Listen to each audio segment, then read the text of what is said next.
beruntunglah kita masih diberikan umur oleh Allah, sehingga segala dosa dan kesalahan yang kita lakukan, kita masih punya kesempatan untuk mengadakan pemutihan, bertaubat kepada Allah. Nah, apa kemudahan yang diberikan Allah kepada orang yang melazimkan istighfar di dalam hidupnya?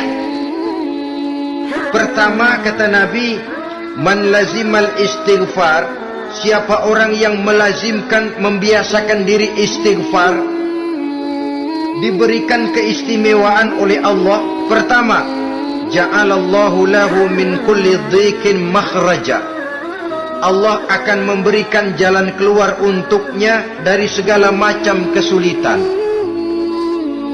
Hidup ini kan problem. Makin tinggi status sosial, makin banyak urusan. Urusan akan selesai apabila hidup di dunia selesai. Kita menyangka orang lain lebih enak dari kita, padahal tiap orang punya urusan. Yang namanya enak barangkali persis seperti pelangi biang lala itu, tidak pernah di atas kepala kita, di atas kepala orang lain saja. Begitu kita memandang keenakan dalam hidup ini. Petani bilang pedagang enak, pedagang bilang petani enak. Tapi begitulah keenakan itu. Orang yang melazimkan istighfar, dia akan diberikan jalan keluar dari segala macam kesulitan. Menurut perhitungan otak, deadlock, buntu, tidak sanggup lagi, entah bisa terwujud dan terlaksana, Allah memberikan jalan keluar dari segala kesulitan. Saudara, kalau Allah sudah memberikan jalan keluar dari kesulitan, siapa lagi yang bisa bikin sulit kita? Kalau Allah yang memberikan jalan keluar, everything is running well, katanya. Semua urusan bisa jalan dengan lancar. Tapi tanpa istighfar, jauh kita dari Allah. Jalan yang sudah lapang pun bisa jadi sempit. Urusan yang sudah nyata akan selesai pun bisa jadi injelimet. Dan jalan yang tadinya tidak berliku-liku pun bisa berliku-liku. Ini faktor yang di luar perhitungan matematis. Kita tidak mampu, Allah maha mampu. Menurut akal kita tidak mungkin. Kalau Allah mau, tidak ada yang tidak mungkin. Saudara-saudara, ini fasilitas pertama. Orang yang gemar istighfar diberikan jalan keluar dari segala macam kesulitan. Yang kedua, wa min kulli hammin faraja, diberikan kegembiraan dari setiap kesusahan yang dihadapinya. Ada saja faktor-faktor yang mendatangkan kegembiraan, yang mendatangkan refreshing di dalam kehidupannya, sehingga dia tidak lalu merasa jalannya buntu, tidak merasa kesulitannya tidak pernah terselesaikan. Dan yang ketiga, fasilitas yang diberikan Allah kepada orang yang gemar istighfar, wa razaqahu min haitsu la yahtasib, Allah akan memberikan kepada mereka rizki dari jalan yang tidak pernah mereka sangka-sangka, dari jalan yang tidak pernah mereka perkirakan sebelumnya.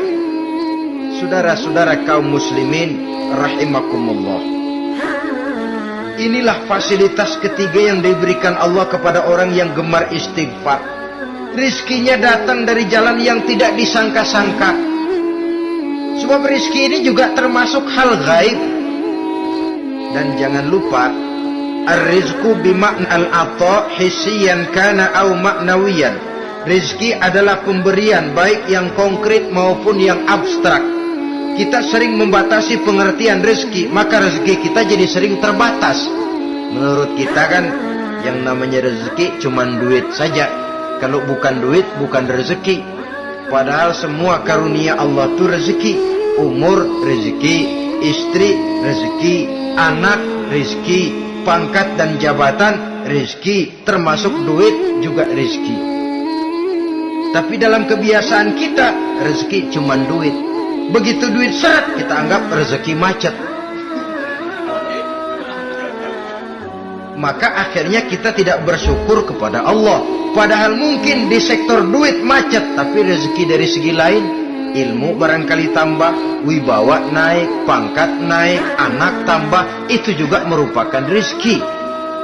Saudara-saudara kaum muslimin rahimakumullah, orang yang gemar istighfar ini diberikan rezeki dari jalan yang tidak disangka-sangkanya, dibukakan perbendaharaan Allah untuknya, sehingga rezekinya datang dari cara yang tidak disangka-sangka. Allah Maha Kaya. Kalau dia mau, la mani'a lima a'taita wa la mu'tiya lima mana'ta. Tidak satu kekuatan pun yang mampu mencegah apa yang hendak diberikan Allah, dan tidak satu kekuatan pun yang sanggup memberikan apa yang dicegah oleh Allah Subhanahu wa ta'ala. Ini keistimewaan yang diberikan Allah kepada mereka yang gemar beristighfar di dalam kehidupan ini. Jangan lagi berpikir, gua sih nggak punya dosa, istighfar amat. Sombong, saudara-saudara. Manusia itu lebih baik merasa banyak dosa daripada merasa tidak punya dosa.